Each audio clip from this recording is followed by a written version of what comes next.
le deuxième. Voilà, un petit montage parce qu'on a une équipe de l'école de journalisme de Marseille qui participe aussi à ce congrès. Et donc je vous laisse découvrir aussi l'ensemble des personnes qui nous ont aidés à ça.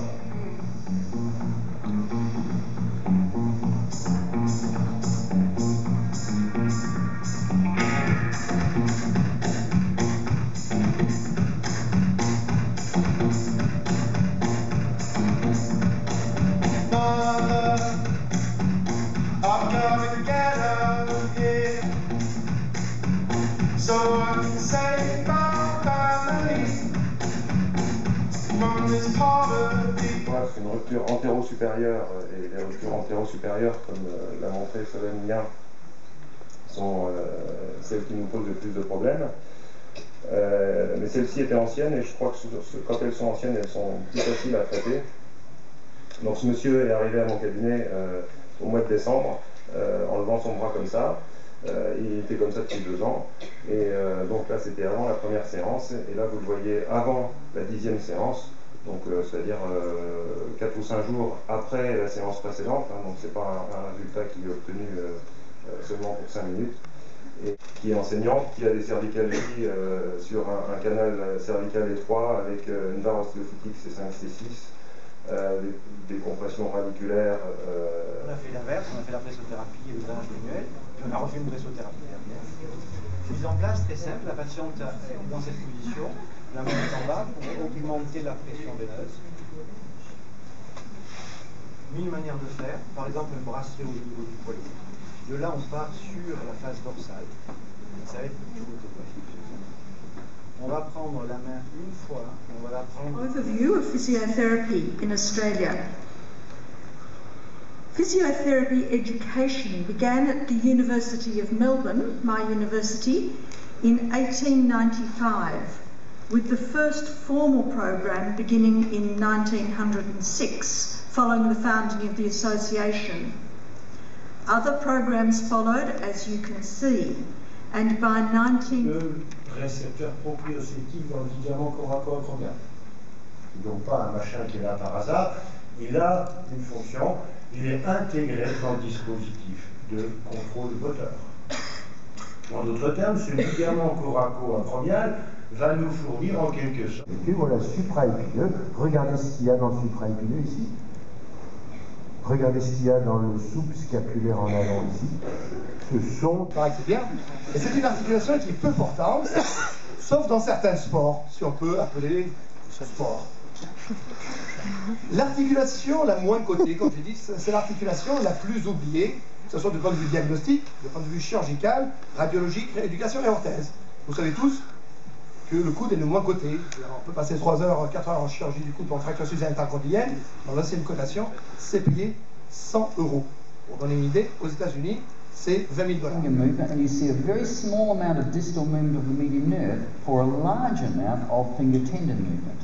And that ratio is quite well, it's quite obviously large, but in people who have carpal tunnel syndrome, that changes, as I said. Now that's very interesting, but watch what happens next.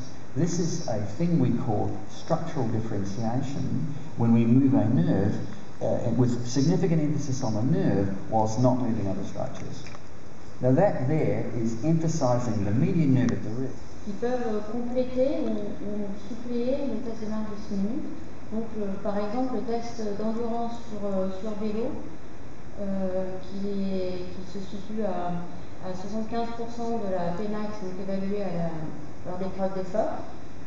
On regarde le temps d'endurance.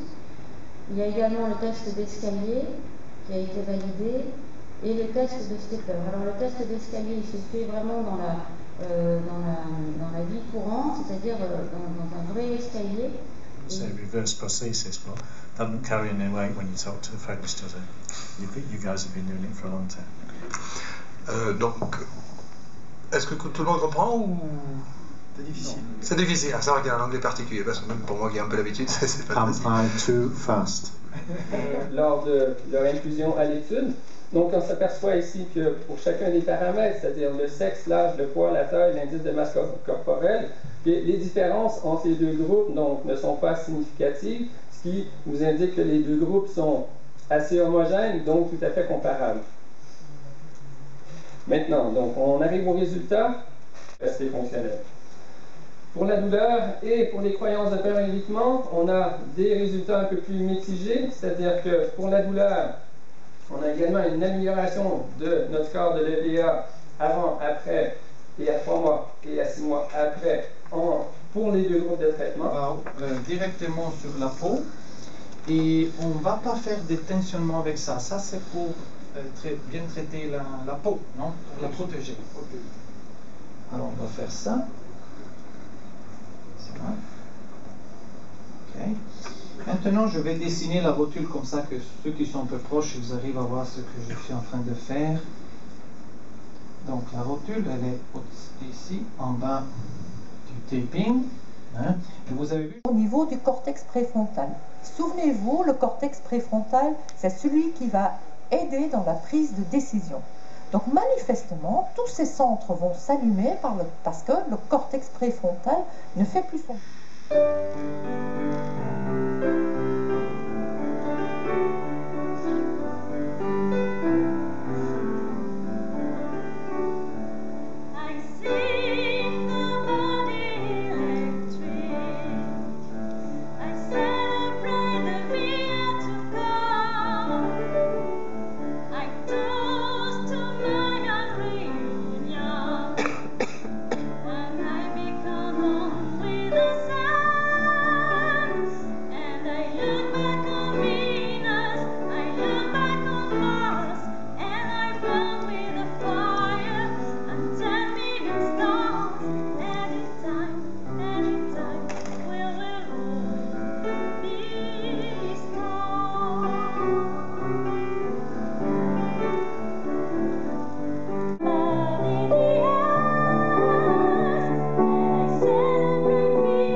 Je voudrais juste remercier l'école de kinésithérapie de Marseille, parce qu'elle a été très présente tout au long de ces 2 années. Et puis toute l'équipe d'étudiants, les étudiants qui m'ont accompagné, qui vous ont accompagné pendant ces 2 jours. Et s'il vous plaît. Moi je vais aussi quand même beaucoup remercier Marie-Hélène, celle que vous avez vue à l'accueil, qui a fait beaucoup aussi, et sans qui ces journées ne seraient pas une réussite. Je ne sais pas si ça a été encore une réussite, on va faire le bilan demain, mais sans qui ces journées au moins n'auraient pas eu lieu de la même manière. Donc voilà, je pense qu'on peut au moins la féliciter. Vous devez retenir les dates, il y aura 3 jours, 7, 8, 9 février 2013. Et on va faire ça à un endroit, le monument n'est pas très connu, mais il va nous permettre de soutenir très fortement les GFK 2013. Donc rendez-vous dans 2 ans, le 7, 8, 9 février 2013 à Paris.